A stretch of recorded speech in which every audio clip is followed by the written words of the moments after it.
Hi friends, आपका हमारा YouTube channel CSF/ASI/LDC mentors पर स्वागत है। इस वीडियो में हम लोग मॉडर्न हिस्ट्री देखने वाले हैं। इसके पहले जो है हम लोग एंशिएंट और मेडिवल हिस्ट्री देख चुके हैं। तो मॉडर्न हिस्ट्री में इसमें जो है आपके PDF में टोटल 37 पेज हैं। कितने? 37 पेज हैं। ठीक है, तो हम बता दें कि ये जो है लगभग आपका कम से कम 2.5 से 3 घंटे का कंप्लीट वीडियो होगा। कम से कम 2.5 से 3 घंटे का होगा जहां तक मुझे लगता है। लेकिन इसके अलावा भी मॉडर्न हिस्ट्री के कुछ चीज़ें जो है बाकी रह जाएंगी, उसको मैं जो है आप लोगों को प्रोवाइड कर दूंगा।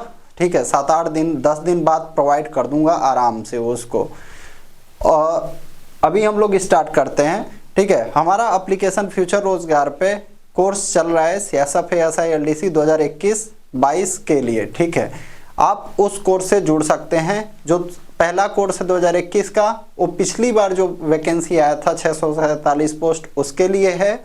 अभी जो 706 पोस्ट आया है उसके लिए 2 कोर्स चल रहा है। एक कोर्स पे आपको फीस दिखेगा 999, कूपन कोड यूज करिएगा आपको 800 में मिल जाएगा।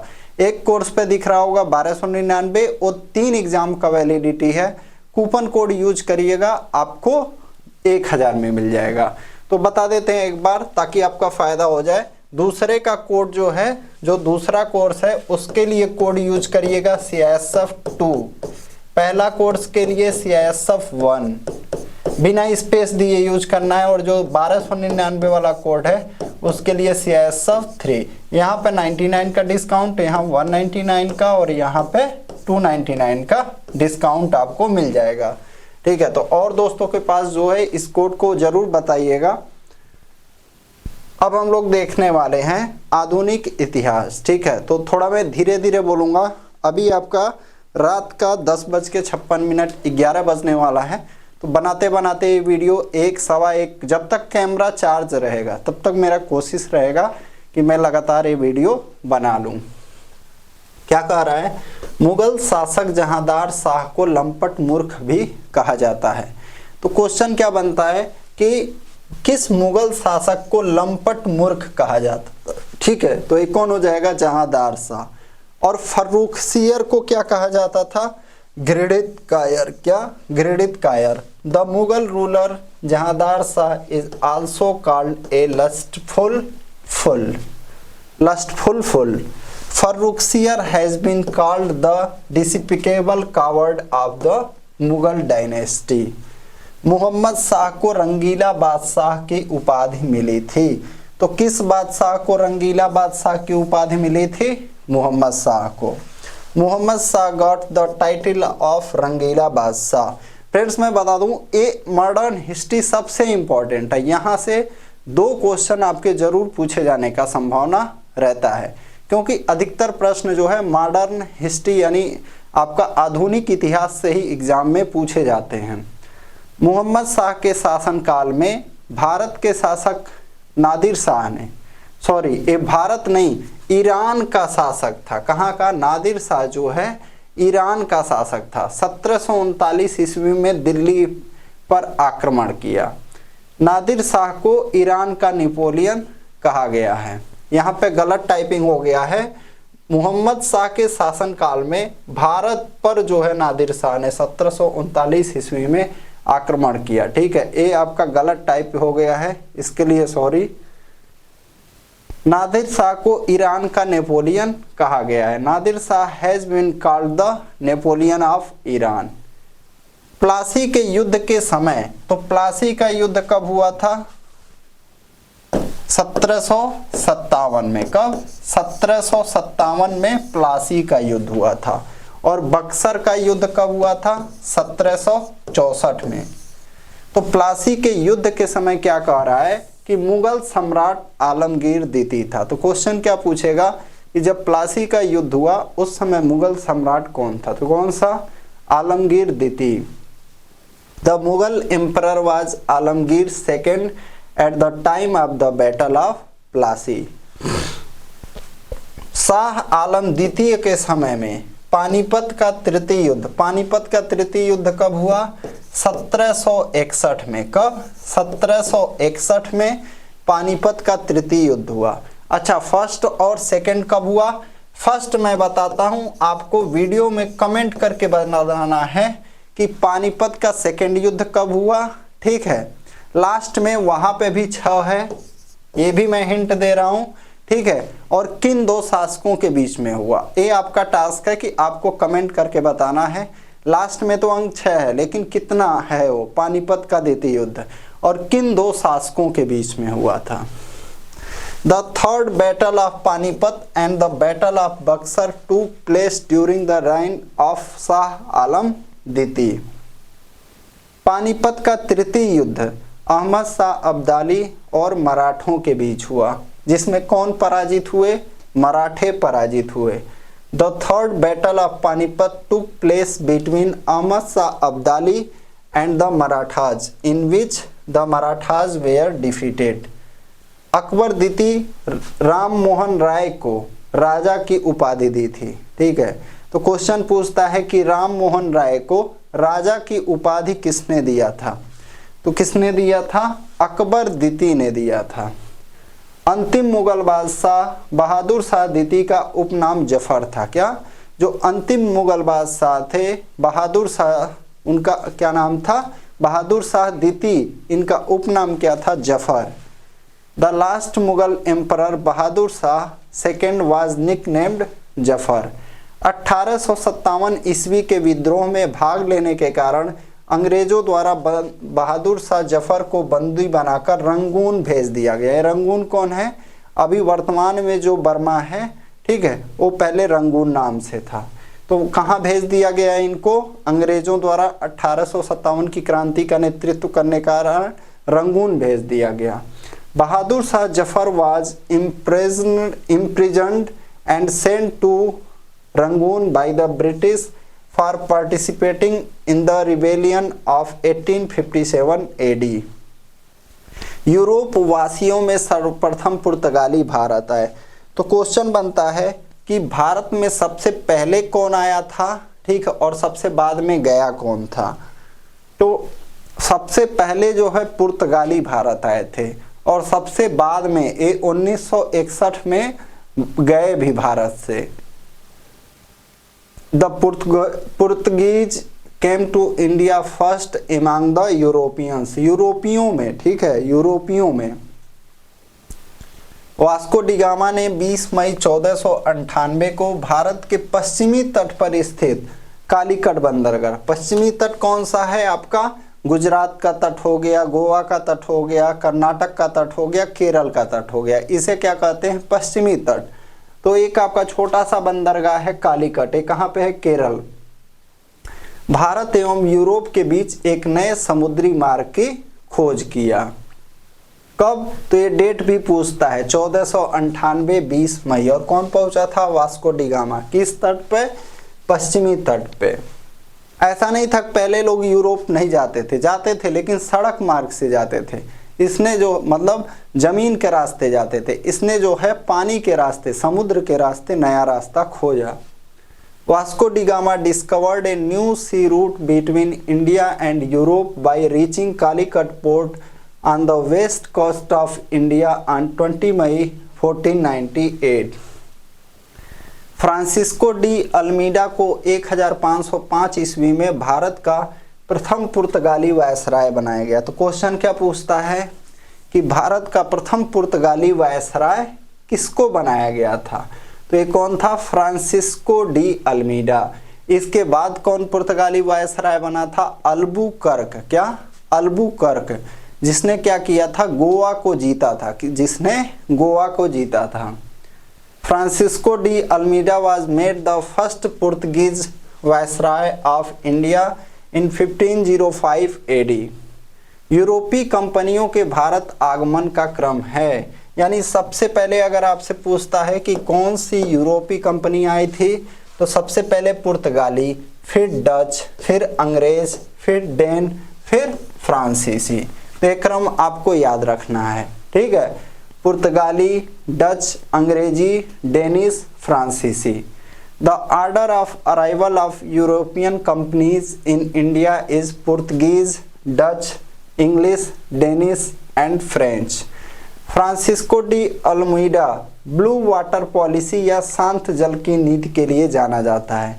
तो ये जो फ्रांसिस्को डी अल्मीडा था, किस लिए जाना जाता है? ब्लू वाटर पॉलिसी या शांत जल की नीति के लिए जाना जाता है। ये चीज आपको याद रखना है। आपसे क्या पूछ दिया जाएगा कि शांत जल की नीति के लिए कौन सा पुर्तगाली गवर्नर जाना जाता है? ठीक है, गवर्नर। तो आपको दे देगा ऑप्शन में अल्बुकर्क, अल्मीडा और ऐसे एक दो। तो आपका आंसर क्या हो जाएगा? Francisco de Almeida. Francisco de Almeida is known for the blue water policy और policy of calm waters. Albuquerque को भारत में पुर्तगाली शक्ति का वास्तविक संस्थापक माना जाता है। ठीक है, अल्मीडा तो आया लेकिन वह शांत जल की नीति अपनाया। ठीक है, कोई मतलब दूसरे काम में ज्यादा हस्तक्षेप नहीं। लेकिन जो अल्बुकर्क आया, ये वास्तविक संस्थापक, यानी लड़ाई झगड़ा जीतना, एक दूसरे, ठीक है, आक्रमण करना, ये सब काम स्टार्ट कर दिया। कौन? अल्बुकर्क। अल्बुकर्क को भारत में पुर्तगाली की शक्ति का वास्तविक संस्थापक माना जाता है। Albuquerque is considered to be the real founder of the Portuguese power in India. Albuquerque ने 1510 ईस्वी में बीजापुर के आदिल शाही सुल्तान से गोवा को जीत लिया। Albuquerque conquered Goa from the Adil Shahi sultan of Bijapur in 1510 AD। कब जीता था? 1510 ईस्वी में जीता था। किससे? बीजापुर के आदिल शाही सुल्तान से। यहाँ पे देखिए गलती हो गया है। ठीक है, ये चाइना नहीं होगा, ये गलत हो गया है। ठीक है, इसी वजह से थोड़ा वीडियो देख लीजिएगा। ये साथ में कोचीन में खोला था। ठीक है, ये PDF तैयार करने का प्रेशर था, इस वजह से जल्दी में मतलब थोड़ा जल्दबाजी किया भी मैं। ठीक है, इस वजह से कहीं कहीं जो गलती होगा हम लोग पढ़ते समय देख लेंगे। ठीक है, पुर्तगालियों ने अपनी पहली व्यापारिक कोठी जो है कहाँ खोला? कोचीन में खोला। कोचीन कहाँ पे है? केरल में। The Portuguese opened their first trading post in Cochin, COACHIN। ठीक है, कोचीन में खोला।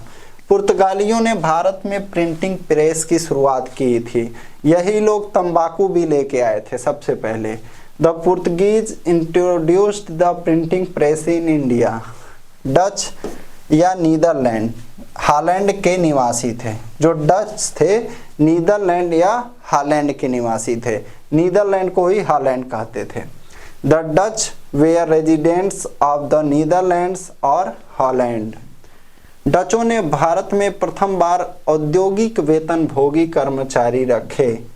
तो क्वेश्चन क्या बनेगा? सबसे पहले औद्योगिक वेतन भोगी कर्मचारी कौन रखे थे? डच, अंग्रेजी, फ्रांसीसी, डेनिश। तो कौन रखा था? डच रखा था। The Dutch employed industrial salaried workers for the first time in India. डचों का भारत में अंतिम रूप से पतन कब हुआ? 1759 ईस्वी में अंग्रेजों एवं डचों के मध्य कौन सा युद्ध हुआ? बेदरा के युद्ध से। इस युद्ध में डचों का हार हुआ और ये अंतिम रूप से उनका पतन हो गया। The final downfall of the Dutch in India happened in 1759 AD with the Bedara war between the British and the Dutch. England की महारानी एलिजाबेथ प्रथम ने 31 दिसंबर 1600 को ईस्ट इंडिया कंपनी को अधिकार पत्र प्रदान किया। तो ईस्ट इंडिया कंपनी की स्थापना कब हुई? 31 दिसंबर 1600 को इनको मिल गया अधिकार पत्र। उस समय इंग्लैंड की महारानी कौन थी? एलिजाबेथ प्रथम। Queen Elizabeth first of England granted charter to the East India Company on 31 December 1600। Captain Hawkins British East India Company के राजदूत के रूप में 1660 ईस्वी में जहांगीर के दरबार में आया था। जब हम लोग मिडिवल हिस्ट्री पढ़ रहे थे तो हम मुगलों को पढ़ रहे थे, तो वहां पे देखे थे 1608 में पहुंचा था। इसके बाद टॉमस रो पहुंचेगा। Captain Hawkins came to the court of Jahangir in 1608 AD as an ambassador of the British East India Company। Jahangir ने अंग्रेजों को सूरत में 1613 ईस्वी में अस्थाई कारखाना स्थापित करने की अनुमति दी। तो सबसे पहले अंग्रेजों को अस्थाई कारखाना, ठीक है, अस्थाई कारखाना इस्टेब्लिश करने के लिए परमिशन किसने दिया अंग्रेजों को, और कहां पे दिया? सूरत में 1613 ईस्वी में किसने दिया? जहांगीर ने दिया। Jahangir allowed the British to establish a permanent factory at Surat in 1613 AD। Sir Thomas Roe Jahangir के दरबार में कब आया? 1615 ईस्वी में आया और अंग्रेजी व्यापार के लिए कुछ सुविधाएं प्राप्त की। Sir Thomas Roe came to Jahangir's court in 1615 AD and obtained some facilities for English trade। अंग्रेज फ्रांसिस डे ने 1639 ईस्वी में चंद्रगिरी के राजा से मद्रास पट्टे पर लिया। तो क्वेश्चन क्या बनता है? मद्रास को जो है पट्टे पे किसने लिया था? तो फ्रांसिस डे ने लिया था। और किससे लिया था? चंद्रगिरी के राजा से। किससे लिया था? चंद्रगिरी के राजा से अंग्रेज फ्रांसिस डे ने मद्रास को पट्टे पे लिया। Englishman Francis Day took Madras on lease from the Raja of Chandragiri in 1639 AD। Fort Saint George Madras में एक किलाबंद कोठी है।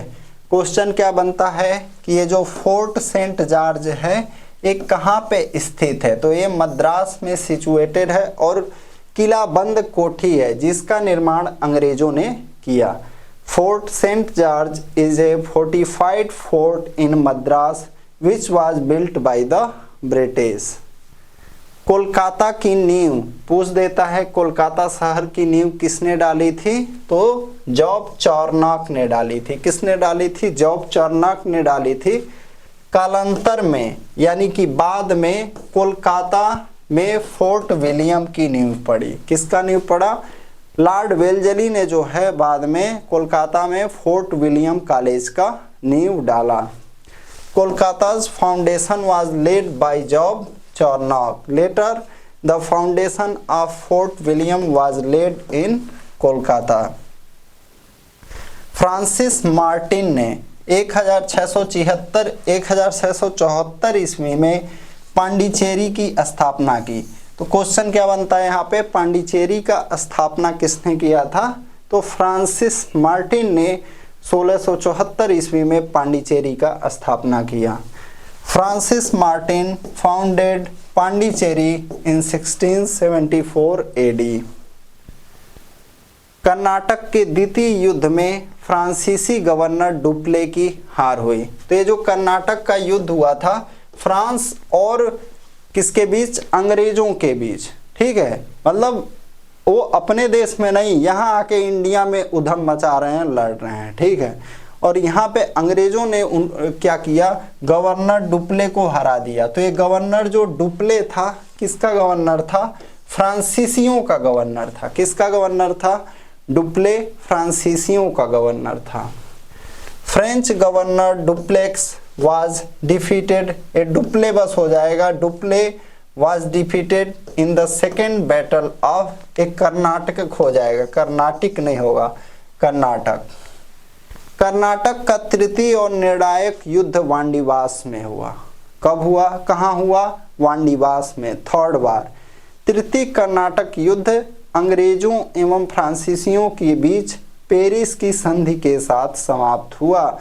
तो पूछ रहता है तृतीय कर्नाटक युद्ध का अंत कैसे हुआ? क्वेश्चन यहाँ पे क्या बनता है कि जो तृतीय कर्नाटक युद्ध हुआ अंग्रेजों एवं फ्रांसीसियों के बीच, उसका अंत कैसे हुआ? तो ये देखिए, युद्ध हुआ कर्नाटक में, संधि हुई पेरिस का, ठीक है, पेरिस की संधि के साथ समाप्त हो गया। The third and decisive battle of the Carnatic took place at Wandiwash. कहाँ पे हुआ था थर्ड युद्ध? वांडीवास में। The third Carnatic war ended with the treaty of Paris. ये संधि इंपॉर्टेंट है कि किस संधि के साथ जो है ये खत्म हो रहा है? Between the British and the French.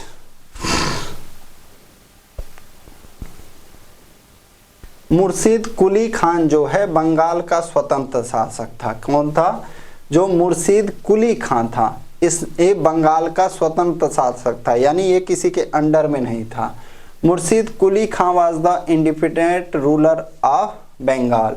Plassey का युद्ध 23 जून 1757 को अंग्रेज सेनापति रॉबर्ट क्लाइव और बंगाल के नवाब सिराजुद्दौला के बीच हुआ। किसके किसके बीच हुआ? आपको ईयर तो पता चल गया 1757, लेकिन किसके किसके बीच हुआ? अंग्रेजों का जो सेनापति था रॉबर्ट क्लाइव। कौन था सेनापति? रॉबर्ट क्लाइव था। और बंगाल के नवाब उस समय कौन थे? सिराजुद्दौला।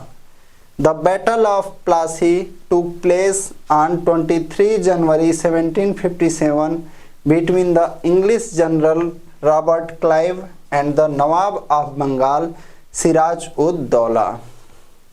प्लासी की युद्ध में सिराजुद्दौला की सेना का सेनापति मीर जाफर था। मीर जाफर कर दिया गद्दारी। मीर जाफर क्या किया? कर दिया गद्दारी। युद्ध लड़ा ही नहीं, ऐसे ही देखता रहा। क्या किया? युद्ध लड़ा ही नहीं, ऐसे ही देखता रहा।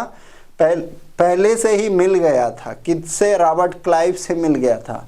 रॉबर्ट क्लाइव आया स्थिति को देखने, तो देखा किसको फोड़ा जा सकता है। अंग्रेज क्या करते थे? मोहरा खोजते थे कि कौन भाई मोहरा बनेगा जिसको हम गद्दी पे बैठा देंगे और उसको अपनी कठपुतली बनाएंगे। तो उनको दिख गया इसका सेनापति मीर जाफर। किसका सेनापति था ये? सिराजुद्दौला का।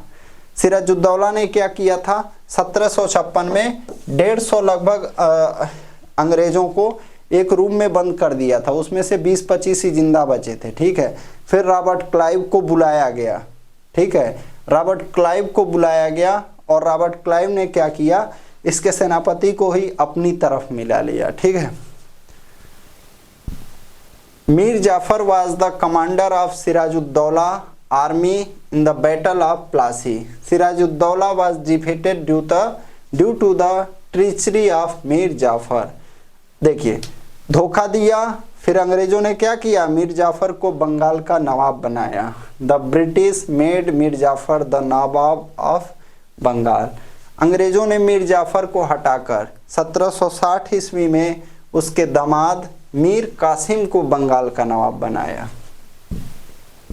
अंग्रेजों ने क्या किया? देखिए, मीर जाफर को हटाकर 1760 ईस्वी में उसके दामाद मीर कासिम को बंगाल का नवाब बनाया।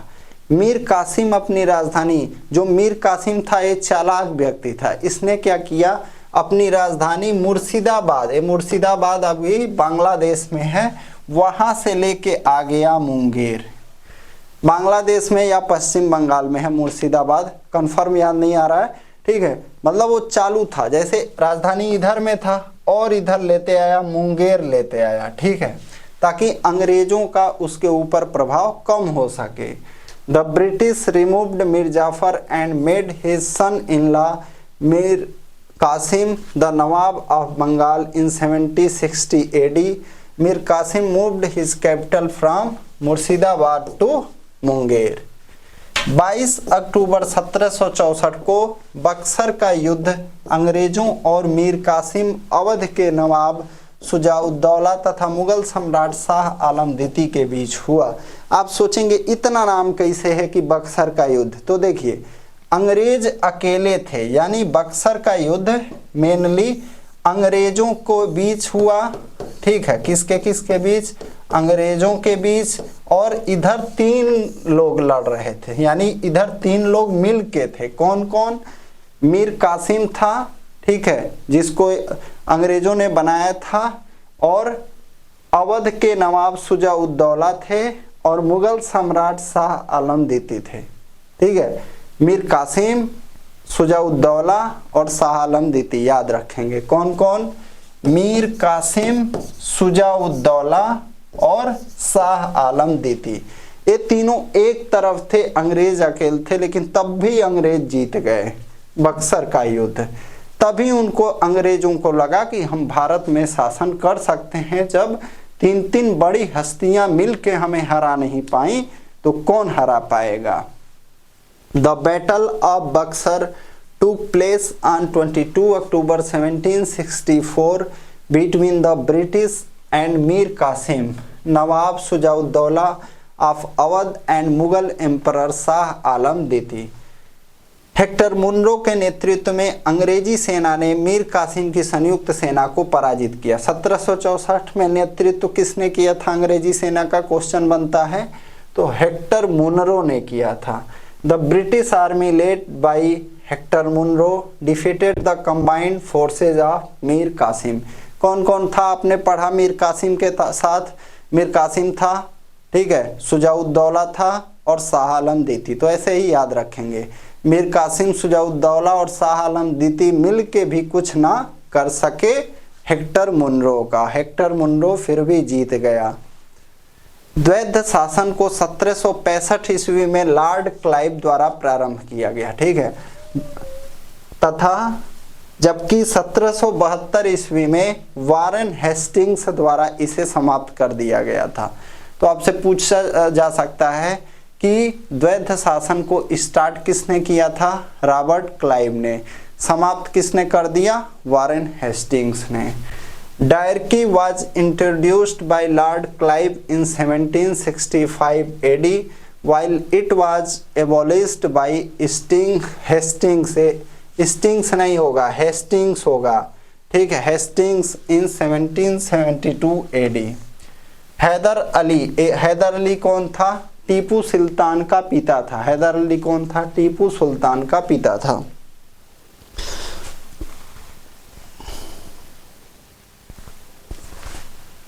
एक मिनट पानी पी लें।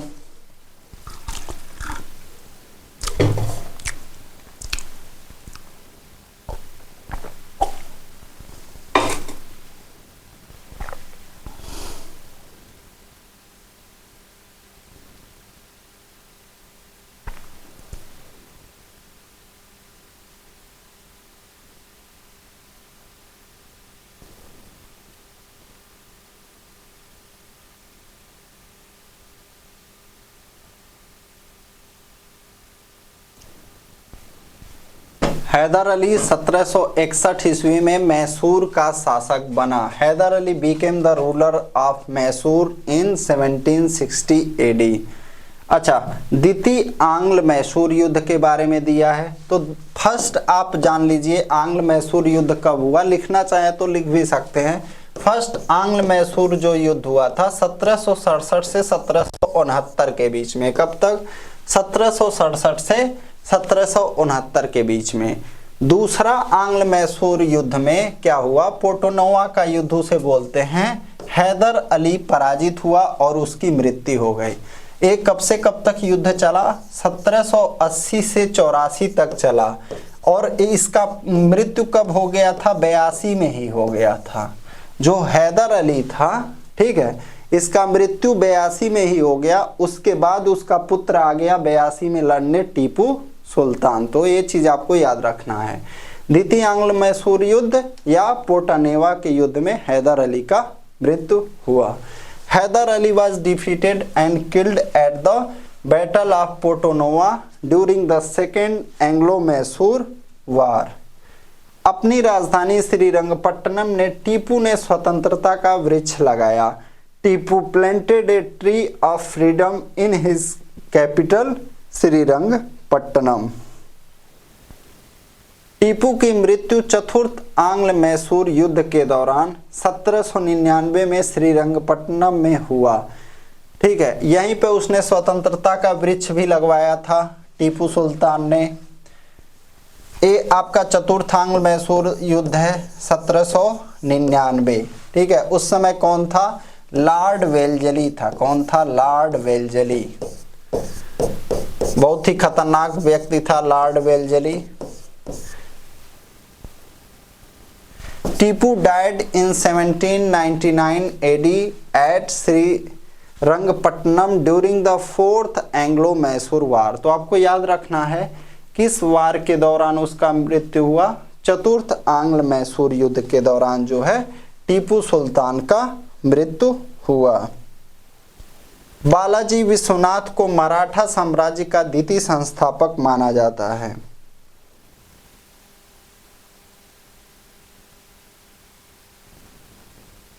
किसको? बालाजी विश्वनाथ को मराठा साम्राज्य का द्वितीय संस्थापक माना जाता है।